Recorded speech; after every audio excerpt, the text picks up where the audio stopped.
Hello നമ്മൾ third സ്റ്റാൻഡേർഡിൻ്റെ maths chapters ഇവിടെ start ചെയ്യാണ്. ഫസ്റ്റ് ചാപ്റ്ററിൻ്റെ പേരാണ് വാട്ട്സ് ഇൻ എ നെയിം. ഒരു പേരിൽ എന്താ ഉള്ളത്? നമുക്ക് ഈ ചാപ്റ്റർ ഒന്ന് വായിച്ചു നോക്കാം.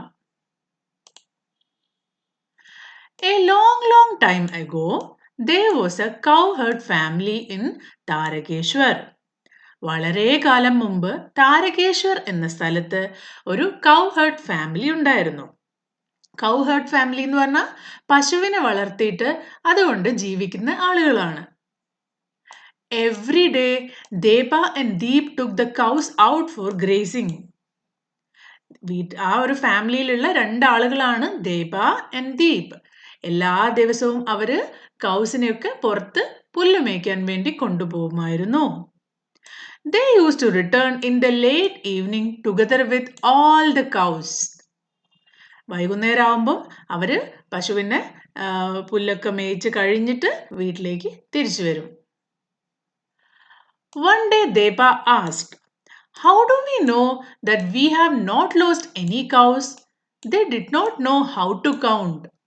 അതായത് കുറേ കൗസിനെയും കൊണ്ടാണ് അവർ രാവിലെ വീട്ടിൽ നിന്ന് ഇറങ്ങുന്നത്. കുറേ കൗസിനെയും കൊണ്ട് അവർ തിരിച്ചും വരുന്നു. പക്ഷെ ഇതിൽ ഒരു കൗ പോലും ലോസ്റ്റ് ആയിട്ടില്ല, അല്ലെങ്കിൽ നഷ്ടപ്പെട്ടു പോയിട്ടില്ല എന്ന് നമുക്ക് എങ്ങനെ മനസ്സിലാവും? അവർക്കാണെങ്കിൽ കൗണ്ട് ചെയ്യാൻ പോലും അറിയണ്ടായിരുന്നില്ല.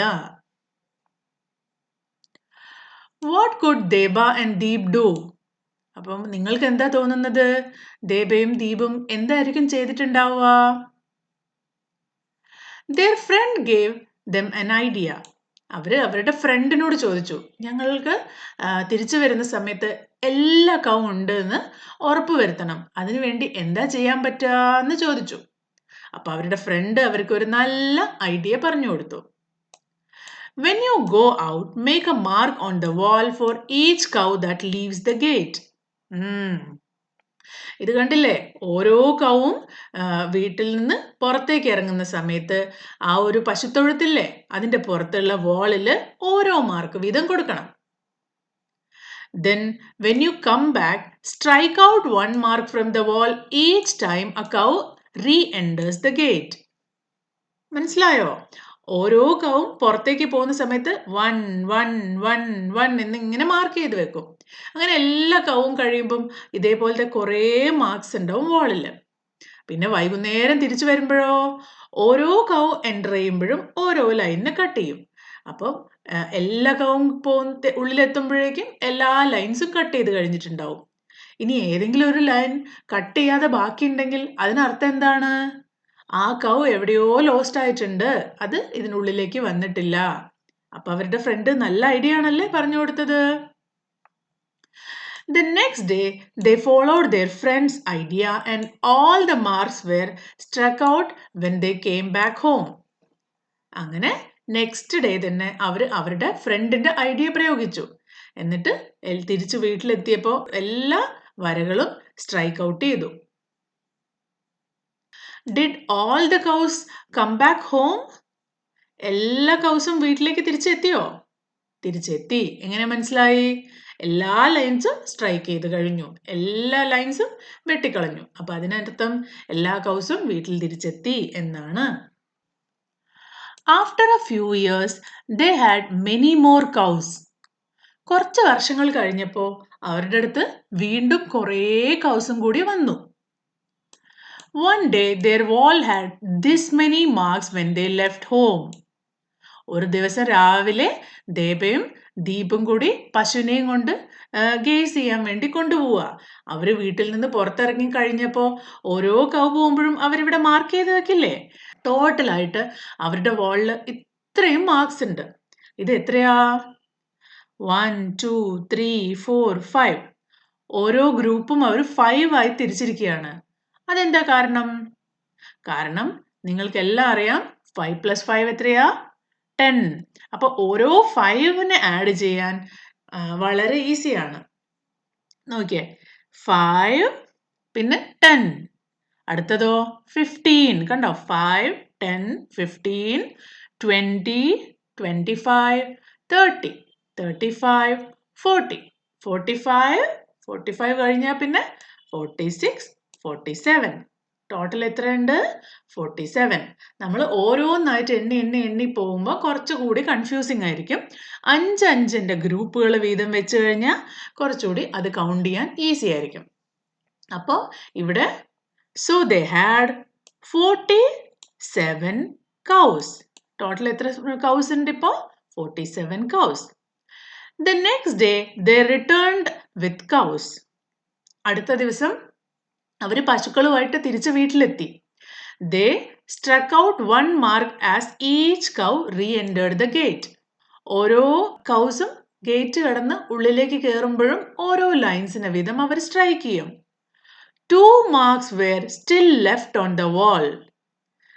ഈ 2 ലൈൻ മാത്രം കട്ട് ചെയ്യാൻ പറ്റിയില്ല. ബാക്കി എല്ലാം കട്ട് ചെയ്തു. 2 മാത്രം സ്റ്റിൽ കട്ട് ചെയ്യാതെ അവിടെ ബാക്കി ഉണ്ടായിരുന്നു. They didn't see any cows outside. അവര് പുറത്ത് ഒരു കൗവിനെ പോലും കണ്ടില്ല. They were worried. അവര് കുറച്ച് ടെൻഷനായി പോയി. അവരൊന്ന് പേടിച്ചു പോയി. Why were Deba and Deep worried? അവരെന്തുകൊണ്ടായിരുന്നു പേടിച്ചത്? എന്തുകൊണ്ടായിരുന്നു our ടെൻഷനായത്? How many cows had reached home? അപ്പോൾ 2 അവിടെ സ്റ്റിൽ ബാക്കിയെല്ലാം സ്ട്രൈക്ക് ചെയ്തു. അപ്പോൾ എത്ര കൗസ് ഉള്ളിലേക്ക് വന്നിട്ടുണ്ട്? 5, 10, 15, 20, 25, 30, 35, 40, 45. അപ്പോൾ തിരിച്ച് വീട്ടിലേക്ക് എത്തിയിരിക്കുന്നത് 45 കൗസ് മാത്രമാണ്. ടോട്ടൽ എത്ര ഉണ്ടായിരുന്നു? 47. അപ്പോൾ 47 മൈനസ് 45. 2 സ്ട്രൈക്ക് ചെയ്തിട്ടുണ്ടായിരുന്നില്ലല്ലേ? അപ്പോൾ ഈക്വൽ ടു 2. 2 പശുക്കള് മിസ്സിംഗ് ആണ്. Deba and Deep quickly went to search for the missing cows and found them in the nearby field. ഇങ്ങനെ അവര് എന്നും ലൈൻസ് വരച്ച് വെക്കുന്നത് കൊണ്ടാണ് ഇപ്പൊ കൗസ് മിസ്സായത് അവരറിയുന്നത്. അവർ വേഗം ഈ 2 കൗസിനെയും തപ്പിക്കൊണ്ട് പുറത്തേക്ക് ഇറങ്ങി. അവരെ അടുത്തുള്ള ഒരു ഫീൽഡിൽ ആ കൗസിനെ കണ്ടുപിടിച്ചു. They all happily returned home together. അവരെല്ലാരും കൂടി ഒരുമിച്ച് വീട്ടിലേക്ക് തിരിച്ചു വന്നു. Their friend Hemant had 36 cows and 26 sheep. അവരുടെ ഫ്രണ്ട് ഹേമന്തിന്റെ അടുത്ത് 36 കൗസും 26 ഷീപ്സും ഉണ്ടായിരുന്നു. Help Hemant keep track of his cows and sheep by marking marks like Deba and Deep. അപ്പൊ ഹേമന്തിനും ദേബയും ദീപും വരയ്ക്കുമ്പോഴത്തെ ലൈൻസ് അവരുടെ വാളിൽ മാർക്ക് ചെയ്യണം. നിങ്ങൾക്ക് ഹെൽപ്പ് ചെയ്യാൻ പറ്റുമോ? നമുക്ക് നോക്കാം അല്ലേ? അപ്പോ ഹേമന്തിന്റെ അടുത്ത് 36 കൗസ് ആണ് ഉള്ളത്.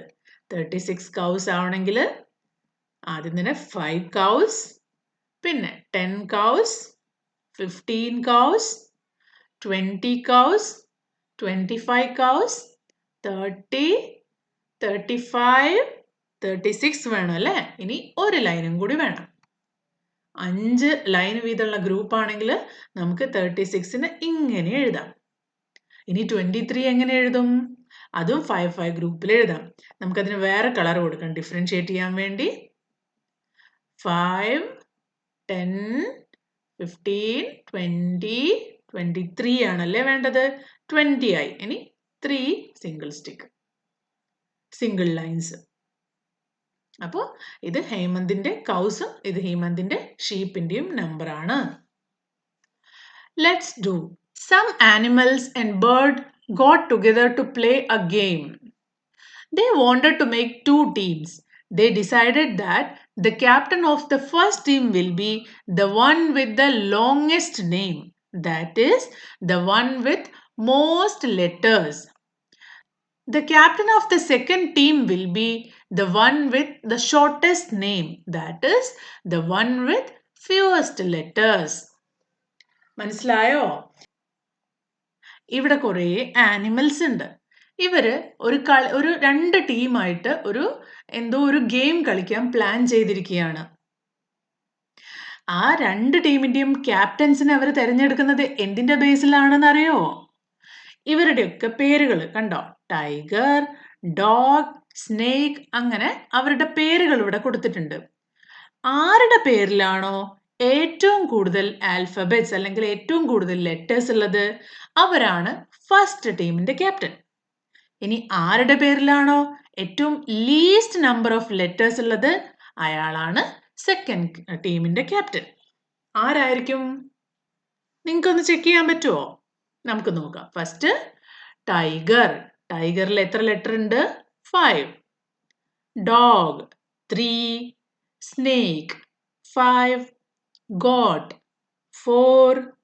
lion 4. elephant 8. deer 4. ox 2. rat 3. monkey 6. അപ്പോൾ ഈ കൂട്ടത്തിൽ ഓരോന്നിൻ്റെയും എത്ര ലെറ്റർ വീതമുണ്ട് എന്നുള്ളതാണ് ഞാൻ ഈ നമ്പറായിട്ട് കൊടുത്തിരിക്കുന്നത്. അപ്പം നിങ്ങൾക്കത് നോക്കിയാൽ തന്നെ മനസ്സിലാവല്ലോ ഏതാണ് ഏറ്റവും വലിയ നമ്പർ ഇവിടെ. 8. 8 എന്ന് പറഞ്ഞാൽ എലിഫന്റ്. അപ്പോൾ എലിഫന്റ് ആയിരിക്കും ഫസ്റ്റ് ടീമിന്റെ ക്യാപ്റ്റൻ. ഇനി ആരുടെ പേരിലാണ് ലീസ്റ്റ് നമ്പർ ഓഫ് ലെറ്റേഴ്സ് ഉള്ളത്? അത് ഓക്സ് ആണല്ലേ.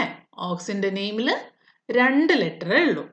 അപ്പൊ ഫസ്റ്റ് ടീമിന്റെ ക്യാപ്റ്റൻ ആരാ? Elephant with letter count 8. Second ടീമിന്റെ ക്യാപ്റ്റനോ?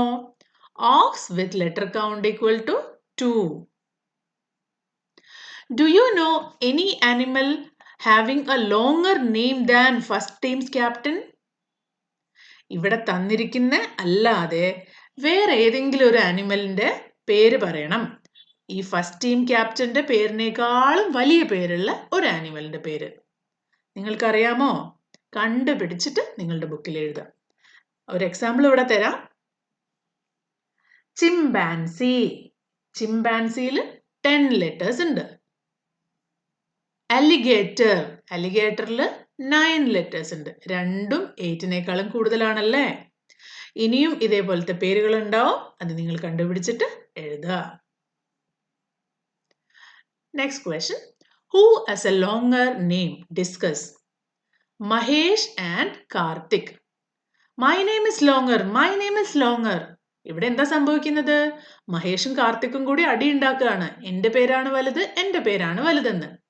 നിങ്ങൾക്ക് ഒന്ന് ഇതിന്റെ ലെറ്റേഴ്സ് കൗണ്ട് ചെയ്ത് നോക്കാൻ പറ്റുമോ? 1 2 3 4 5 ഈക്വൽ ടു 6. മഹേഷിന്റെ പേരിൽ 6 ലെറ്റേഴ്സ് ഉണ്ട്. ഇനി കാർത്തിക്കിന്റെ പേരിലോ 1 2 3 4 5 6. ആ കാർത്തിക്കിന്റെ പേരിലും 6 ലെറ്റേഴ്സ് ഉണ്ടല്ലോ. അപ്പൊ പിന്നെ അവർ ഫൈറ്റ് ചെയ്യുന്നത് വെറുതെയാണല്ലേ. 2 പേരിലും 6 നമ്പർ ഓഫ് ലെറ്റേഴ്സ് ഉണ്ട്. അതിന്റെ അർത്ഥം എന്താ?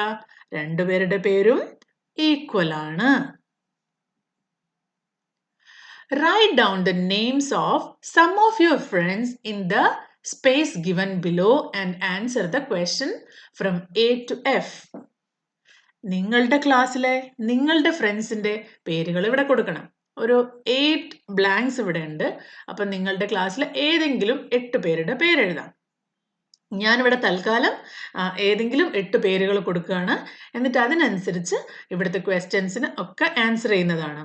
പക്ഷേ നിങ്ങൾ ചെയ്യുമ്പോൾ നിങ്ങളുടെ ക്ലാസ്സിലുള്ള നിങ്ങളുടെ ഫ്രണ്ട്സിന്റെ പേര് എഴുതണം. ഓക്കെ? അർജുൻ, നേഹ, ദിയ, അലി, രാഹുൽ, മനീഷ്, തരുൺ, ശ്രേയസ്. ഇനി നമുക്ക് ഇവരുടെയൊക്കെ പേരിന്റെ എത്ര ലെറ്റേഴ്സ് ഉണ്ടെന്നും കൂടി എഴുതാം. അർജുന്റെ പേരിൽ 5, Neha 4, Diya 4, Ali 3, Rahul 5, Manish 6, Tarun 5, Shreyas 7. First question. Tick the longest name and cross the shortest name. ഇവിടെ ആരാണ് ലോങ്സ്റ്റ് നെയിം? ഈ നമ്പറുകൾ നോക്കിയാൽ മതി. ആരാണ് ഏറ്റവും ലോങ് നെയിം? ശ്രേയസ്. ഇനി ഷോർട്ടസ്റ്റ് നെയിം ആരാ? അലി. അലിക്ക് 3 ലെറ്റേഴ്സേ ഉള്ളൂ. ശ്രേയസിന് 7 ലെറ്റേഴ്സ് ഉണ്ട്. അടുത്ത question. Write the starting letter of your name. നിങ്ങളുടെ പേരിന്റെ സ്റ്റാർട്ടിംഗ് ലെറ്റർ ഇവിടെ എഴുതണം. എൻ്റെ പേരിന്റെ സ്റ്റാർട്ടിംഗ് ലെറ്റർ ഡി ആണെന്ന് കരുതുക. അപ്പൊ ഞാൻ ഇവിടെ ഡി എന്ന് എഴുതി. Count all the names that have the same starting letters as yours. ഇവിടെ കൊടുത്തിരിക്കുന്ന പേരുകളിൽ എത്ര പേർക്ക് നിങ്ങളുടെ സെയിം സ്റ്റാർട്ടിംഗ് ലെറ്റർ ഉണ്ട്? ഡി. ഡി വെച്ച് ഒരേ ഒരു പേരേ ഉള്ളൂ, ദിയ. ഒരു പേര് മാത്രമേ ഉള്ളൂ. അപ്പൊ count equal to 1. Next question. Which starting letter is the most used? Count the names that begin with it. ഇവിടെ ഏറ്റവും കൂടുതൽ യൂസ് ചെയ്തിരിക്കുന്നത് ഏത് സ്റ്റാർട്ടിംഗ് ലെറ്റർ ആണ്? എ അർജുൻ, അലി. എ വെച്ചിട്ട് 2 എണ്ണം ഉണ്ട് അല്ലേ? N 1, D 1, R 1, M 1, T 1, S 1. അപ്പോൾ അർജുൻ എൻ അലി എ വെച്ചിട്ടാണ് 2 പേരുകളുള്ളത്. Count the names that begins with it. A equal to 2. എയിൽ സ്റ്റാർട്ട് ചെയ്യുന്ന 2 പേരുകളുണ്ട്. ഇനി count the names with the same ending letters. ഇത് സ്റ്റാർട്ടിംഗ് ലെറ്റർ ആയിരുന്നു. ഇനി സെയിം എൻഡിങ് ലെറ്റർ ഉള്ള എത്ര വീതം പേരുകളുണ്ടെന്ന് നോക്കാം. അർജുൻ ലാസ്റ്റ് എൻ ആണ്. എൻ വെച്ചിട്ട് അർജുൻ, തരുൺ 2 എണ്ണം ഉണ്ട് അല്ലേ? എൻ വെച്ചിട്ട് 2. പിന്നെയോ നേഹ എ, ദിയ എ വെച്ചിട്ട് 2. അലി ഐ വെച്ച് 1 ഉള്ളൂ, എൽ 1 ഉള്ളൂ, എസ് 1 ഉള്ളൂ. അപ്പോൾ എൻ വെച്ചും 2 എണ്ണം ഉണ്ട്, എ വെച്ചും 2 എണ്ണം എൻഡ് ചെയ്യുന്നുണ്ട്. Write the letters that are not the starting letter of any name. ഇവിടെ കൊടുത്തിരിക്കുന്ന പേരുകളുടെ സ്റ്റാർട്ടിംഗ് ലെറ്റർ അല്ലാത്ത ഏതൊക്കെ ലെറ്റേഴ്സ് ആണ് ഇനി ബാക്കിയുള്ളത്? എ അർജുൻ, ബിയിൽ ഒരു പേരും ഇല്ല അല്ലേ? അതേപോലെ B, C, E, F, G, H, I, J, K, L, O, P, Q, U, V, W, X, Y, Z. ഇത്രയും ലെറ്റേഴ്സ് വെച്ചിട്ട് ഇവിടെ ഞാൻ ഒരു പേര് പോലും കൊടുത്തിട്ടില്ല.